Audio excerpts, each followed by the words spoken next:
A pleasant good morning to all. Hello, Toronto. It is my distinct pleasure to introduce Louie Saldenah, Mass Camp band leader, to Jackievibesradio broadcast facilities in Toronto. We're going to talk about your evolution, your passion, your vision, mission of your craft. My name is Anthony, aka KoolBreeze. I'm here to chronicle the vibe and magnify your brilliance, local to global. Welcome to Jackievibesradio. An honor to have you on my show, Louie. Thank you for having me. Thank you. Appreciate it. Thank you. Louie has been an active participant in Toronto Carnival, formerly known as Caravana, for 40 years plus, since 1977. Through his ingenuity, dedication, and leadership, has been awarded the distinctive title of Band of the Year 20 times. Louie Saldenah was born in Trinidad and Tobago and came to Canada in 1970. Louie, before we get into the meat of things, how are you? How's life, man? Pretty good. We're getting into the busy period now, so right. I'm trying to bring everybody together to get ready for the band launch, which is on the 20th of April. Okay. And where is this band launching location? The band launch is located right at the corner of McNichol and Morningside. I'm going to check that out. Right at the corner, there's the banquet hall right there. Okay. Nice. What's a day like for you outside the Mass Camp? Well, once we move into the Mass Camp, I'm basically there every day from 1 till 10, 11 at night. Then I got a couple of friends who are there till 2, 3 in the morning. Mm-hmm. But, most of my time is spent in the Mass Camp. So this is year round? Well, in a way, yeah, because, we get into the process in or September, where we throw out ideas of what we're going to do for the following year. Right. Then we get together with the section leaders, with the colors, and the breakdown of the presentation. Okay. But by the way, it's 21 banded years. My bad. 21. I don't want to rob you of an extra one. Yes, sir. Louie, your body of work is synonymous with Mass and Carnival. Give the fans a brief reflection of where you grew up. Well, I always tell people I grew up with one of the greatest band leaders in Trinidad, which was my father, Harold Saldenah. And he was basically the first band leader that broke the band down into sections in 1953. Wow. He introduced metal into Mass when he introduced Ken Morris, who was at the time one of the top metal persons in Trinidad. Right. And also he brought in short skirts into Carnival. Oh. And if you look at his history, you had band leaders who came out of his band and who did very, very well in the Trinidad Carnival. You had Stephen Lee Young, who won 7 Band of the Years. You had Irvin McWilliams, who won 3. You had Jack Prophet, Edmund Hart. You had all these significant players who contributed so much to Trinidad Carnival.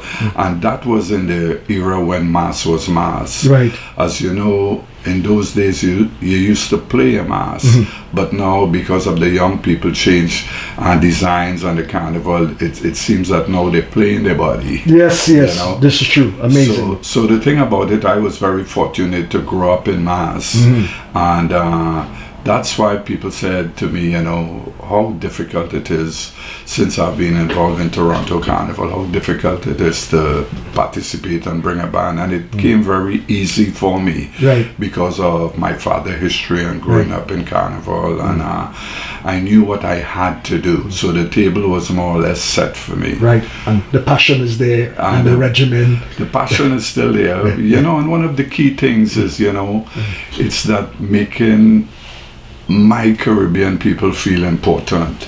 Amen to that. Yeah, it's so important because this is we brought something to the table here in Toronto. This festival brings in over $500 million into the economy now. Easy. And that's what we should be proud of. Right.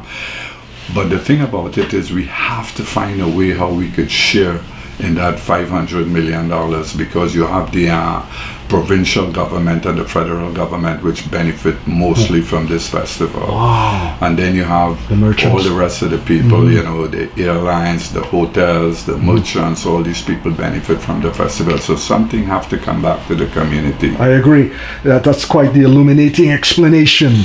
Louie, how did COVID-19 impact your mass camp? Talk about that. Well, when COVID came in, as you know, we did not play mass for 2 years. And after doing the carnival, so I hate to tell you this, but after doing it for so many years, I got a break for 2 years. I had no choice, right? So it was things were pretty quiet with me for 2 years. And I'll be honest with you, don't mind, I love our culture, but I really didn't miss it. You know, I didn't miss it. I hear you. And but we were very fortunate when I came back out. We won Band of the Year in 2019, and COVID came in. And then when we came back out, we won Band of the Year again. So I was very happy for all the people who did all the work in the mass camp and who's still there with me. That's so important for the people around me to be successful. Amazing, Louie. What do you do to be what do you have to do to be a band member, leader, director? I think it's so important that we relate to people. You know, I think that's very important, and you do it for the love of taking part in our culture, you know, and bringing people together, you know. And I think that's the key, and people want to work with you. And I'm very, very fortunate and blessed that I've surrounded myself with great people. Actually, they do all the work and they make me look good. You know? And that's so important. It's a team effort. It's not one person. For you to be successful in anything, you have to have a good core of people who care about what you're doing. Delightful. With all you do, Louie, and these magnificent costumes, the life after the costume, after Caravana is finished, where do they go? Well, it's very, very unfortunate that once the parade is over, we store the costumes in a container. Like I have 3 containers where we store all the stuff in. And once we move back into the mass camp in May the following year, the costumes are destroyed and we rebuild again. You know? Wow! After all that work. Yeah, the only thing that is kept back is the frame, which is very expensive, you know. So all that work is destroyed, and then we have it's a new beginning, you know. So let me get this straight. You mean to tell me that some museum or some art place wouldn't say, well, can I have to showcase your body of work? Well, you know, there's a lot of band leaders out there who produce beautiful costumes also, and it's very disheartening to know that they go through the same process with me. Wow. You know, I think it's always the responsibility of the organization, which was Caravana, the Torah, FMC, to secure the band leaders' artistry. And I think they should have developed having a museum where we can put all these beautiful costumes and, you know, charge people at admission, especially during the winter months. People could come and see what the different band leaders did in the past. You know? So you must have pictures or something from each year in a repository to show people from a historical perspective, right? Well, where my band is concerned, you can go on YouTube and go way back, and you'll see all the beautiful bands that I have brought, and you had all the live music bands from Trinidad playing for me, Song Rev, Traffic, Charlie's Roots, and you would hear them on stage playing the music for the band, you know. So if people are interested in looking back at my history and what I did in the past, you just go to YouTube and put Saldenah Carnival. Okay, good to know. Louie, just give us a rough cost. Like somebody want one of those huge costume to parade, or just a regular top and bottom thing, rough cost. The rough cost for the king and queen costume costs basically between $9,000 and $10,000. The female and male individual costs approximately $3,000 and $4,000. Now the price structure don't match the production of the big costumes, because to the winning costume for the King of the Bands and Queen is $4,008, whereas you're producing $9,000 to do the costume. So the significant part of that is people are doing it for the love of the culture. Right, you know? right. But and the basic price in our band, and most bands here in Toronto, it's basically for the back line, it's $400 and then it goes up.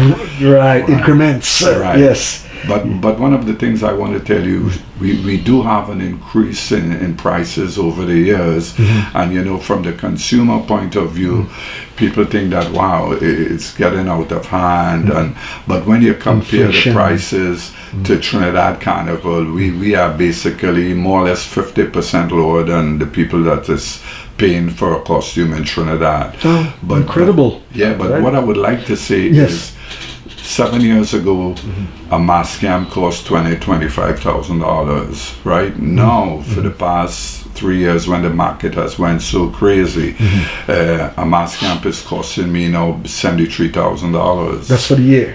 I know, for just the 3.5 months. 3.5 months. Wow. So to bringing that price with the costume, we still try to be reasonable to keep the costumes low and depend on sponsorship coming in. Right. Louie, I'm curious to know, because the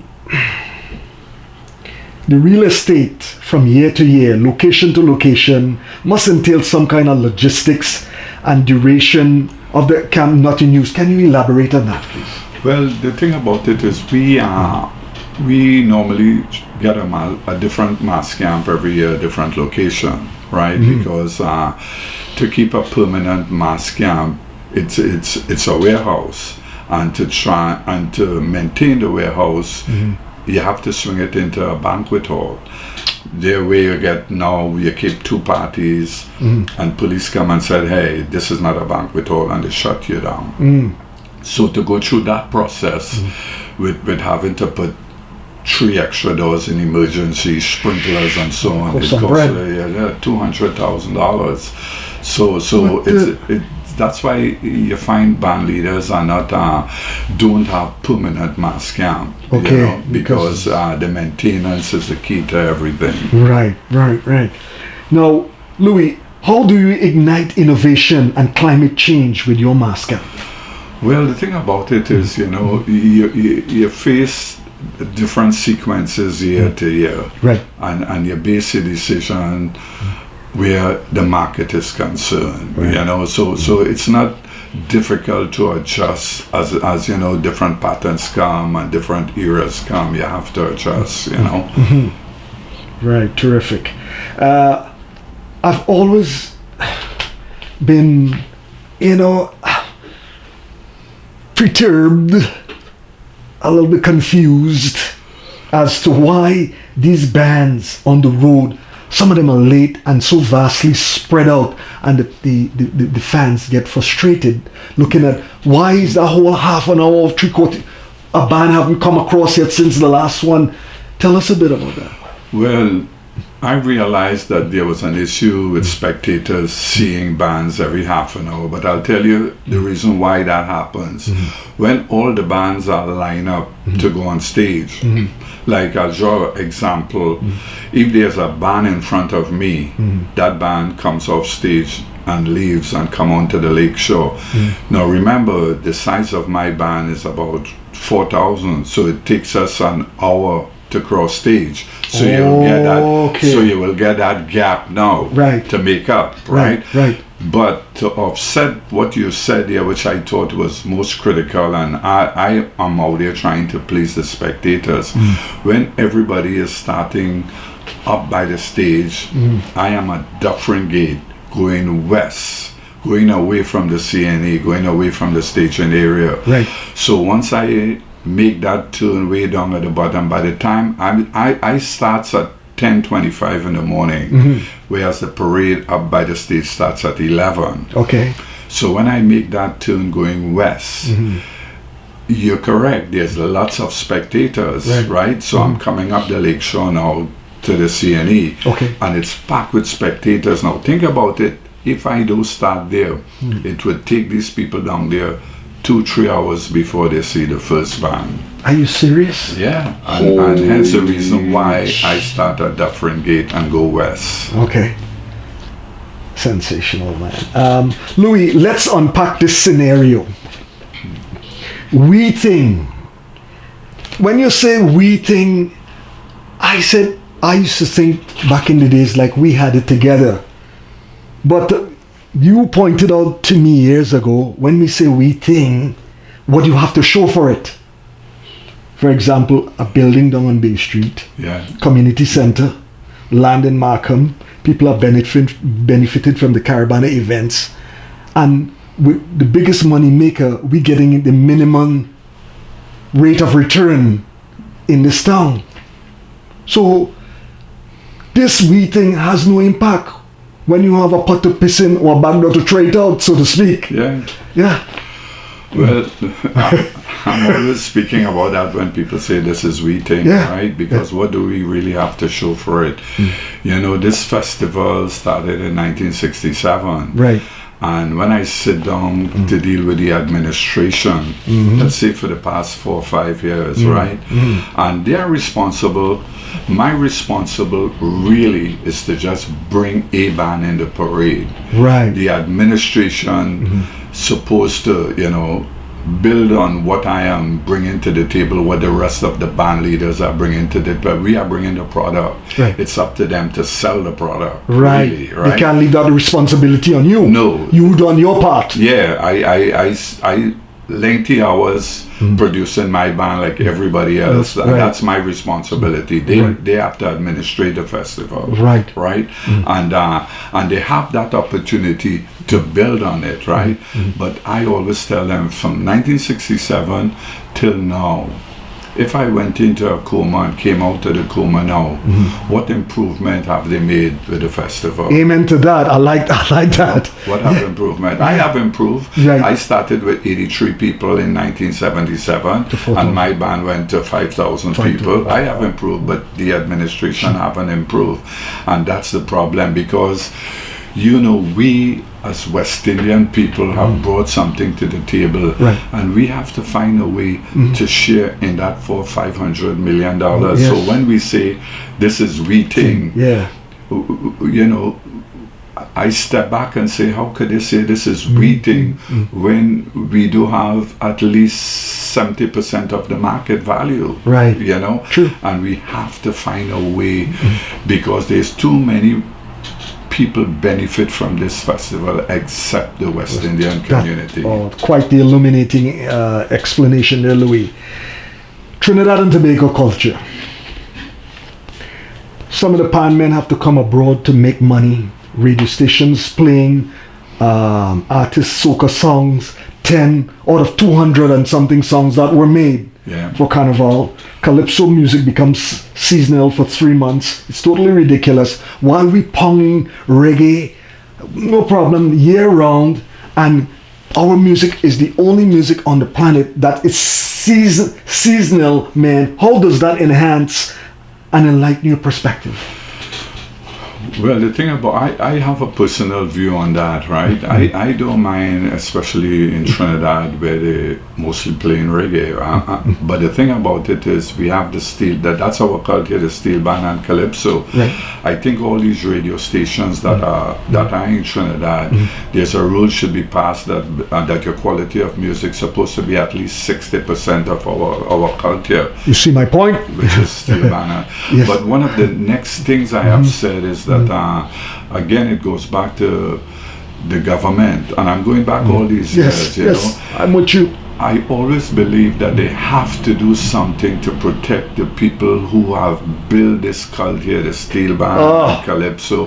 And I always said, I wrote to Mr. Robinson when he was Prime Minister at the time, and I told him, you have calypsonians who in the 50s, 60s were there to enhance the calypso, right? Right. And these people died poor. Yes. My big problem with that is, and I wrote to him and I told him to charge $100 departure tax, where everybody who's coming in for Carnival, $100 or $200 departure tax when they're leaving, and put that in separate and put that for the culture, for the band lead, for the calypsonians, the steel band people. So it's like a pension. Right. When they retire, they get a pension, right? Because they did something. They did something for our culture, for Trinidad and Tobago, you know. And that worries me a lot. Now again, if I was Prime Minister of Trinidad, of course, the steel band, the Panorama winners would be getting at least $5 million, right? You know, because we as Trinidadians, we take things for granted always, and we do recognize the people who have enhanced our culture, you know. Preach. And we tend to ignore them when their twilight years has come, right? And that should never be, you know. Extraordinary, Louie. All right, it's going to get a little heated up. Slackness, worthlessness in the customer service department with respect to serving food is deplorable. Snail, turtle, and molasses syndrome is faster than some of these characters. And when other ethnic groups come in with a high level of efficiency, they vex. I will support my culture any day, but when you come off key, I will have to move somewhere else with do my business. For example, I go on to a Blockorama. A few Blockораmas down at Lamport. Fella, 10 people in front of me. Guy ordered bacon saltfish. They took like 15 minutes to give this guy 5 bacon saltfish. He eat one in front of the cashier. And then he find out they didn't put the pepper in the rest, so they had to send it back in the kit. The camp has 7 people doing their various things. The next person come in, it's like half an hour. I look back, there's 30 people in the back of me and 10 and 8 in front. I walk out of that line. I said, this is totally ridiculous. You know, the level of efficiency is horrible. I could have bought 4 or 5 bakes easy from them. Yeah. And it was Bacon Shark. But the level of... I came back, I went in the parking lot and I have my drinks and my little snackaroos, nuts and thing. And I'm watching this madness. It is just, Louie, how can we continue doing business like this? You see, because I believe I shouldn't say me, but we as business people don't take things seriously and we don't run things efficiently. Right. And the thing about it is when somebody is doing a business like that and you have all these little problems where the service isn't that good, you know, you step back when the business is closed, right. You know, and you reflect. meet the people who is working with you, yeah. And you reflect what worked and what didn't work. But the problem is they don't revisit to correct the problem. Right. Hence the reason why we create the same error and the same issues and the same problems all the time, right? Now I'll draw a perfect example for you. There's a few band leaders who keep blockos when they get a warehouse, right? Every Sunday or every week, right? But if you know the history of me, I never kept a blocko. Okay. Because the reason why I don't keep a blocko is because I can get 1,000 people coming easy. But I know the nature of our people and I love our people. Right. But when they come, they would open the trunk, they eat their food and throw the plate on the ground. How could you do that? On the ground, right? How could you do that? And hence the reason. And we are not disciplined enough and responsible enough to know that whatever they do, there's a reaction to it. Right. And hence the reason why I personally don't ever keep blancos. I would love to do it. Right. But I know our people is not disciplined enough to come in. No problem, you walk with your food, right. You know. But you know, you clean up your mess. Garbage bag, you know. Exactly. Yeah. When I roll with my boys, we have the container with the water and the pipe. Yeah. We have the beers, this and that. We have the food with this. We have the music box in a corner. We have everything and the little sweeper and the clip. Yeah. And people see us doing that at the block and they said, hey, you made the place clean, leave it clean. Exactly. Yeah. And we're not disciplined enough to continue, you know, doing things like that. Right. Louie, since 1967, how did Caribana achieve what they were set out to do currently? No, I would say no. Okay. Because sure, the parade have advanced tremendously because like I told you just now that you know, a lot of people benefits from this festival after, Immensely. Yeah, and the band leaders are doing a great job, right? And they're not compensated. I can tell you about 60% of the band leaders who are participating in the parade is losing money. Right. And the thing about it is, I lost money the first 12 years, so I understand, the process. But it's very, very unfortunate, as I said, that these guys, these band leaders work so hard, and they are responsible for bringing over $500 million into the economy, and they are losing money. You think about it, how mind-blowing that is. Yeah. There are 5-6 band leaders losing money. Wow. So if a guy sit down there and think, hey, that's an easy process, look how Louie and them band leaders just do it, give them a rough breakdown what it entails to run a band camp. Well, it's not really an easy process. There's quite a few band leaders in the past who came into the parade. They did an interview and said, they tried to sell it that I'm bringing in 400 or 500 people into the parade, because you basically have like 12, 15 band leaders applying every year, and people try to sell themselves. Right. And the ironic thing about it, most of them saying, 500-600 people, no problem. Yeah. And come on parade day, they only have 75. Oh, so that's it's a problem really there. difficult. Well, again, I went through that process. Okay. It's just that I stuck with it because I knew what I'm capable of doing. Right. Like I started with 83 people in my band, and grew. And it gradually grew, right? But the thing about in the process, you're losing, right? Right. But I believe we have to encourage more band leaders to get involved in the culture, more young people, for to sustain the pageantry. We got to bring in more young people. And my kids, all my 4 kids are involved in the band, and they all bring sections in the band. So the Saldenah name will continue where the Carnival Arena is concerned. Right. I remember Caribana Weekend. There used to be a Caribana event at weekend at City Hall, Irie Festival attached to this, and it was a great thing. We had this thing locked down for years. Yeah. Now I drive by now, where's the Irish Festival? I see a Punjabi crew got this thing locked. Yeah. How could we make all these things that we had locked, stock and barrel, get away from us? Because I think when we approach the business venture, it's very short term, Yeah. And like I always say, for you to be successful, and I tell a lot of young people that, for you to be successful in anything you're doing, there's 2 words. And if you have those 2 words with you, you're going to make it, no matter what. Commitment and drive. Right. Once you have those 2 words and you believe in it, you'll be successful. Yeah. Wow, it's amazing how we bring the biggest of any event in this country, and we get the minimum rate of return. Yeah. I mean, Louie, it's amazing to me that Caribana people, in power, they come, they go, and it's like we spinning top in mud. Sometimes I say to myself, maybe we have to reassess, restructure, revitalize, and reset the program, because the top brass come and go frequently, and it's like we just had to have a good time at other people's expense while they're making money, and we're like a bunch of fools out there, quote unquote, filling people's pocket every year.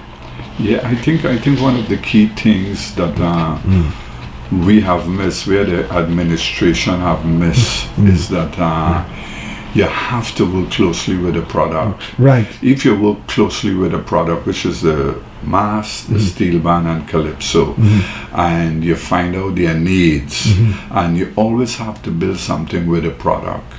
Once you have a good product, you'll have more companies in the private sector getting involved. You would have government coming in to give more grants and so on, right? Okay. But the big problem is I believe the administration have overlooked the product, which is the three elements of this festival.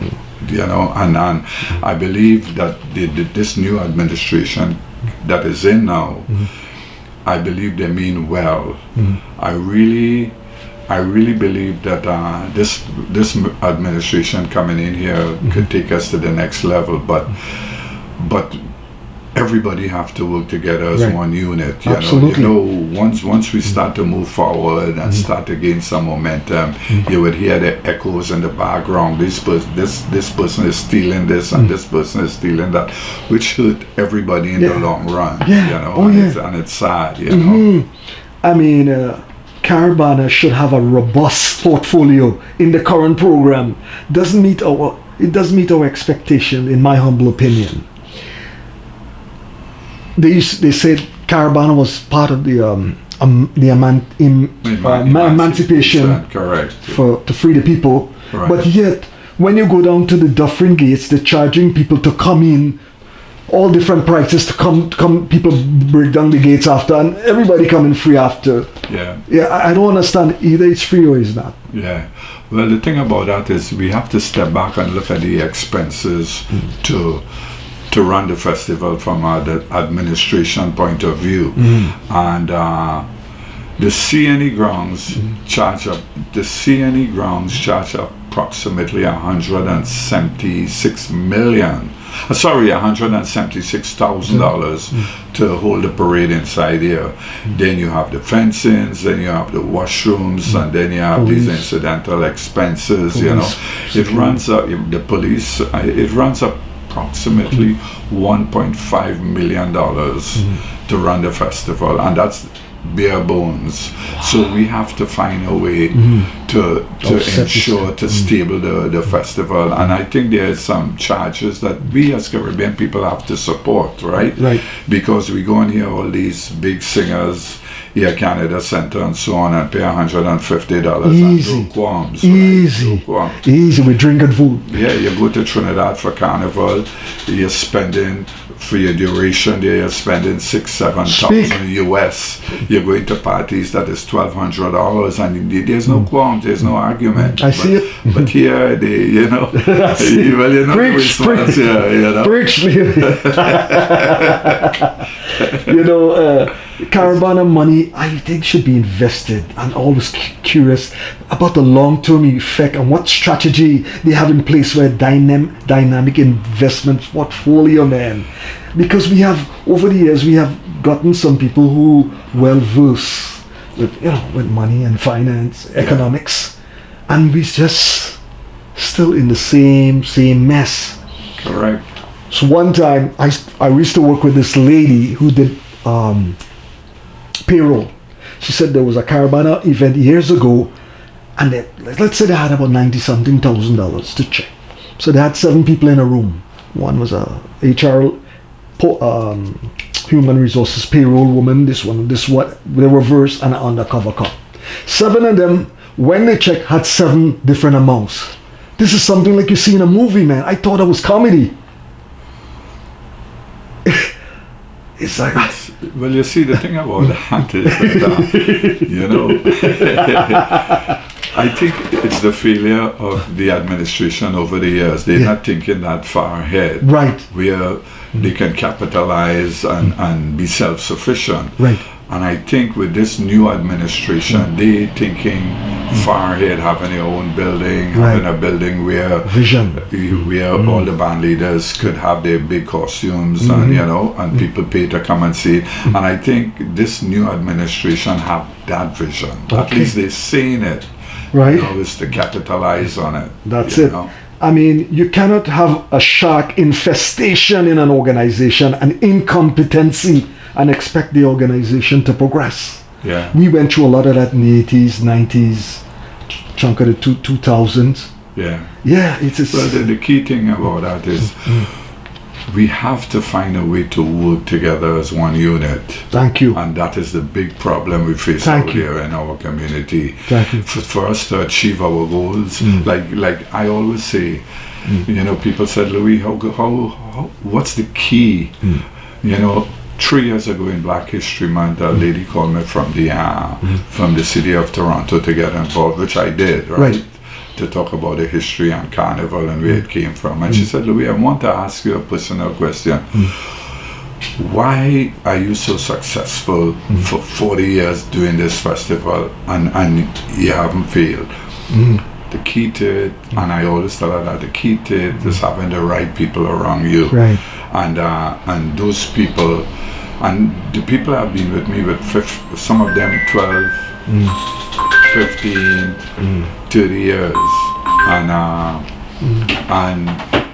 the key to everything is having the right people around you. And that is the problem with Caribana and the FMC. They seem to never have the right people around them to work as one unit, and that is where the failure comes from. Right. Caribana event these days, Louie, seem to be a little bit twisted and transmogrified. Example, Brazilian G-string attire, and they're getting the cat calls, some of these older women trying to outdo the young girls, their daughters, and what kind of example are they selling for their sons and daughters? Now, if it was one thing if a woman looked voluptuous and sexy at any age and strut her stuff, but do it in a decent manner. You can't be with a G-string, your bottom flat, your breast hanging down to your kneecap, and you think you're the best thing and you dance in front of the camera, you want all the spotlight. I seen it in Trinidad Carnival on TV. And I said, this is not pleasant to look at. But then, here's the thing. These women, I seen them on boat rides, Caribana area with this G-string on the bottom and they straighten the stuff. And when guys call them, they vex. How could you be vexed? How could you get respect dressing the way you do? Like I said, Carnival have changed from playing your mask to playing your body. Right. It's just sad. No, the weird thing about it is that it's the people take over the design of the costume now. It's supply and demand, right? Right. And I always use this perfect example. When we used to listen to Motown. You could have gone to a dance, you could hold your girl and have fun, right? But changes in time. Look what are we listening now? Hip hop, people going to a dance. The girl is one side of the bar, the other guy is at the side with a bottle of water in his back pocket. Things have changed, right? And a DJ playing music cutting every minute and a half. Every minute, right? You can't enjoy the music, but like I always tell people, you have to adapt to the changes in time. And when I was doing all the costume masks, because I love costume, full costume, the pageantry of Carnival. I look at the market at one time and my band wasn't growing. I was around 700-800 people and I was stuck there. For a while. And people were saying that Louie designs are for old people. So you have old people in his band, right? So of course I had to make that adjustment. I made the adjustment but still keep part of the pageantry in the band, right? But once I did make that switch, the band just skyrocketed, and basically we still have our demographic of people playing mass with us is young people from the age of 18 to 35, 40. Right. I think Louie, Caribana needs principles of accountability, transparency, code of conduct, of policies at high level to enhance this great program, man. Like you said. Well, it all, like I always said, it's all reflects on the administration. And I think it's important that we get the right people in. Yes. And I think also that the people that we have in there right now have a vision to take us to the next level. I'm just keeping my fingers crossed that they can accomplish these goals. Right. Louie, where do you see yourself going into the future with the community involvement, and what's your inspiration behind this? Well, as you know, it's all culture. I was very fortunate enough, like I said before, that I grew up with our culture, right? I see myself retiring from the carnival arena very soon. Wow.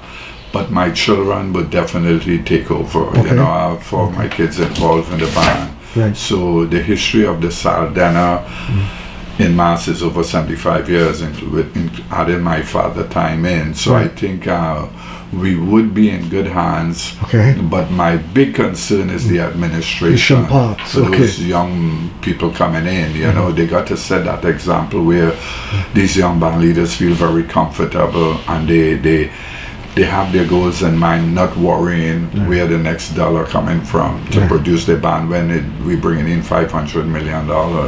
Terrific. Louie, if you had some kind of control or power to change Caribana, what would you do? Well, you know, my philosophy in life, in doing business, is to bring the right people in, right? I hopefully I would bring the right people in.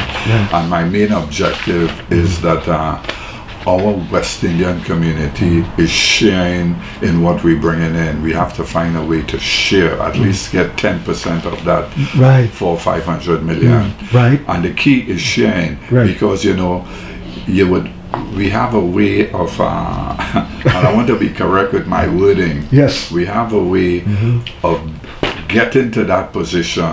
But the thing about it is, do we have the right people to execute it? Right? Yes. We could fall back into the same trap if these people who are administrating the festival do have a vision for the community. Okay. You know, they might be there just self-serving, and that is where the failure comes in, when you get in and you're self-serving. You know.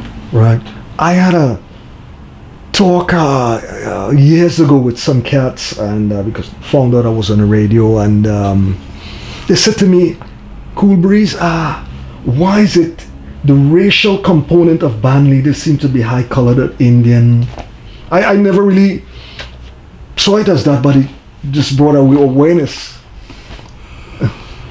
You mean now? Yeah. Well, you see, the thing about it, you know, people have the different point of views, and they're very steadfast about it. But people have to remember, we all come from the Caribbean, and we have the Chinese, we have the Indians, we have the blacks, we have all different type of people in the Caribbean, and that is the big problem. We have to find a way to work together and be as one. I agree. You know. I agree. And they said a Caribana criticism conceived as a pan-Caribbean celebration, but soon afterwards it became dominated by Trinidadians based on Trinidad Carnival. What's your take? Well, the thing about it is, when the carnival started, it was basically a gift from Trinidad and Trinidad culture. Right? So it started with the Trinidad Carnival. But the thing about it now is that we have to embrace the Caribbean culture, because we all one in the Caribbean, right? And if you notice, in the past recent years, there's a lot of different carnivals in the Caribbean. True that. So, but it all stems from the mother of carnival in the Caribbean, which is Trinidad, and we have to respect that. You know. Louie, your best Caribana celebrations and memories? I have a lot of memories. I've been there for years. A lot of beautiful bands we have brought in the past, you know.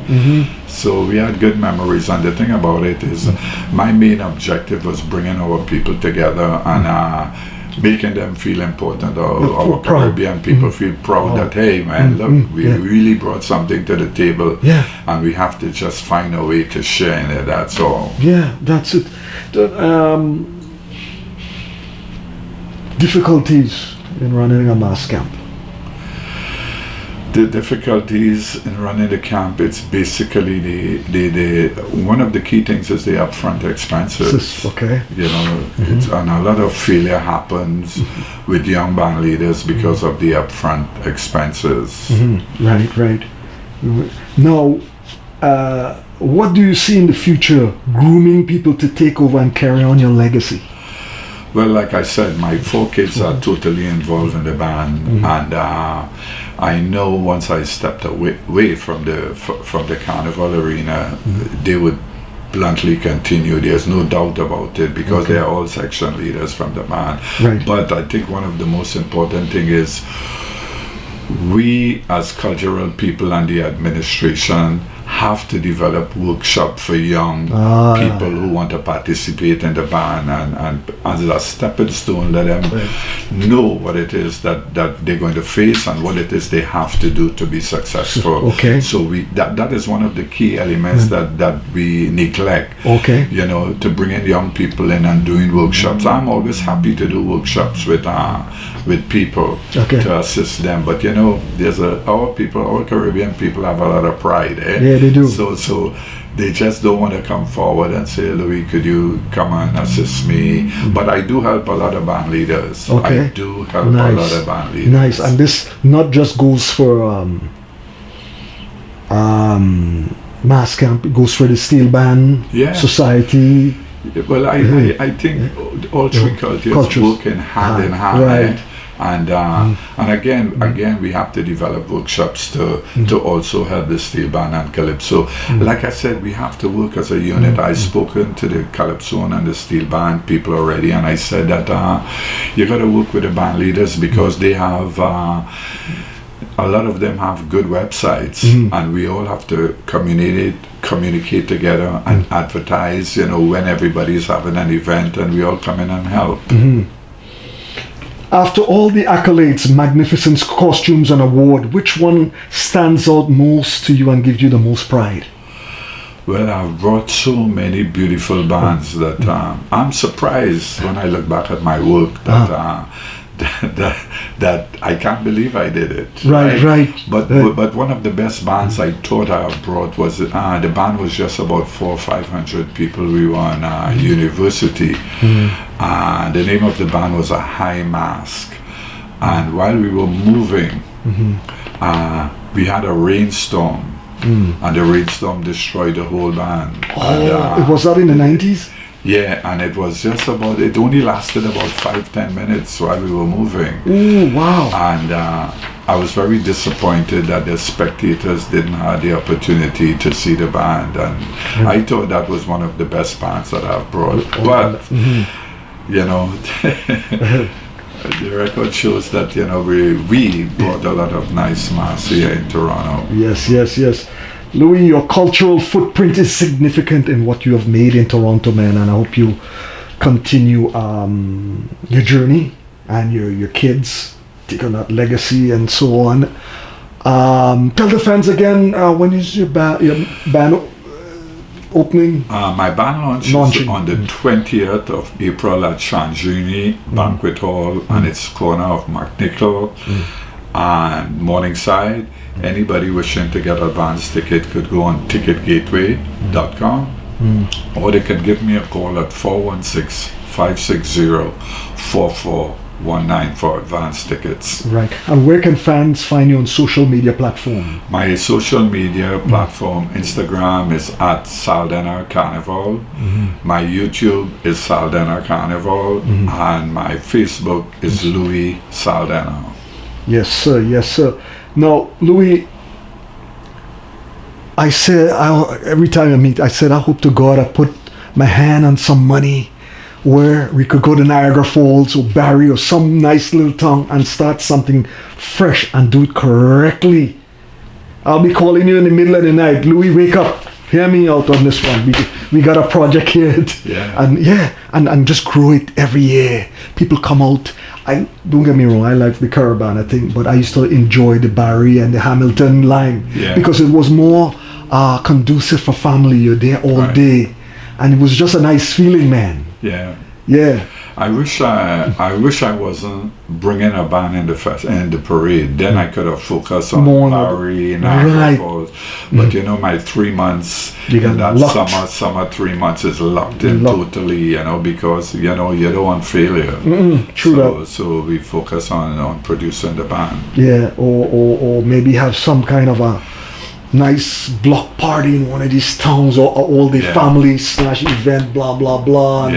If one of the towns approached me in the right way and they organize, I would definitely assist them to achieve their goals. But you know, I have to feel that what they're presenting, that we could be successful. Absolutely.